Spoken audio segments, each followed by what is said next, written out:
Welcome dear students. Now economics second part. First part only about microeconomics. So now we learn macroeconomics first chapter, that is introduction of macroeconomics. First of all, what do you mean by macroeconomics? Macroeconomics is a wide and it studies the economy as a whole. But what is microeconomics? It is study only individual factor or small factor. Macroeconomics is a wide and it study the economy as a whole. Therefore, it is also known as aggregate economy. And what is the other name of microeconomics? It is known as price theory and it deals with individual factor or small factor. Then related to macroeconomics, what are basic concepts related to macroeconomics? That is, the basic concept related to macroeconomics is employment, poverty, inflation, national income, etc. These all factors are related to whole of the economy. And related to this, so many economic activities are included in this macroeconomic. Therefore, the economy divided under three divisions, that is agricultural sector, industrial sector and service sector. These three sectors are interrelated. That means the agricultural sector provide raw materials and these raw material used industrial sector, they produce so many products and that products distribute, that is service sector. These three sectors are interrelated and the activities of these three sectors are independent. Sector which is performing good, automatically other sector is also running good. That means agricultural sector is performing good, the other sector is also perform good. And sector which is not performing good, it is also affected the next sector also. These are the important activities related to macroeconomics. Then related to this, the two branches of economics, that is microeconomics and macroeconomics. It is the difference between these microeconomics and macroeconomics. First of all, microeconomics study about small units of the economy and macroeconomics study the whole. And it is known as price theory. Macroeconomics is also known as aggregate economy. Then the basic contents related to microeconomics is behavior of producers, consumers, factors of production, etc. But in macroeconomics, the important agents like government, central bank, SEBI, etc. And microeconomics includes so many subjects like demand theory, market equilibrium, factor price determination, etc. But in macroeconomics, it is related to general price level, money supply, fiscal policy, monetary policy, etc. are the important subjects related to macroeconomics.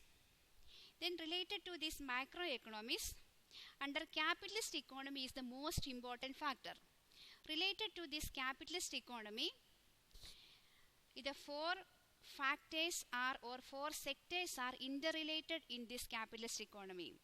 That is, the four sectors are firm, government, household sector and internal sector. These sectors are interrelated. It is their interrelationship that drives the economy. First one is firm. Then what do you know about firms? Production units which are organized according to capitalist principle can be called firms. It is simply firm means there is a production unit. Then what is the main aim of that firm? The main motive is to produce goods and services and to sell them in the market and to earn profit. That is firm. First of all, firm means it is a production unit. And what is the main aim of this firm? To main motive to produce goods and services and to sell them in the market to earn profit. And second factor is government. Then what is the role of government? It includes framing laws, enforcing them and delivering justice. First of all, government imposing laws, then it enforce them and delivering justice. And it also will impose tax, spend money on education and health services, buy goods and services, etc. The first sector is firm. The main aim of that firm is to earn profit. Second one is government. What is the main aim of government? To social welfare. And what is the duty or what is the responsibility of government? To make laws, enforcing them and delivering justice, and also impose tax, spends money on education and health services. And third sector is related to capitalist economy is household sector. By a household, what do you mean by household? It means single individual or group of individuals who take decisions relating to her own or his own consumption. That is household. Household consumes, save and also pay taxes. The main motives behind household sectors are they are consumers and savers and also pay tax. That is the third sector is related to capitalist economy. And fourth one is external sector. Then what do you mean by external sector? External sector means export of goods and services rest of the world and import of goods and services from rest of the world. These are the important sectors of capitalist economy. First one, a main motive is to produce goods and services and sell them into market and earn profit. Second one is government. What is the main aim of government? It imposes tax, spend money on education, health services, buy goods and services, and also it gives to make laws and enforcing them and delivering justice. And next, fourth sector is household sector. It is decisions relating to his own consumptions. That means the people or individual or group of individual who take decisions relating to her own consumption. And this last one is external sector. Then what are the main duty of external sector? It is related to export and import of goods and services from the rest of the world. These are the four factors related to a capitalist economy. First one is firm, second one is government, third one is household sector, and fourth one is external sector. Firm, what is the main aim of firm? To earn profit. What is the duty of firm? To produce goods and services. Second one, government. What is the duty of government? Including or framing laws, enforcing them and delivering justice. And what is the main aim of government?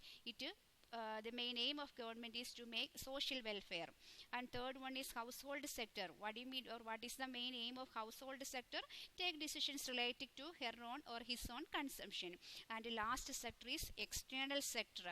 External sector means it includes export and import of goods and services.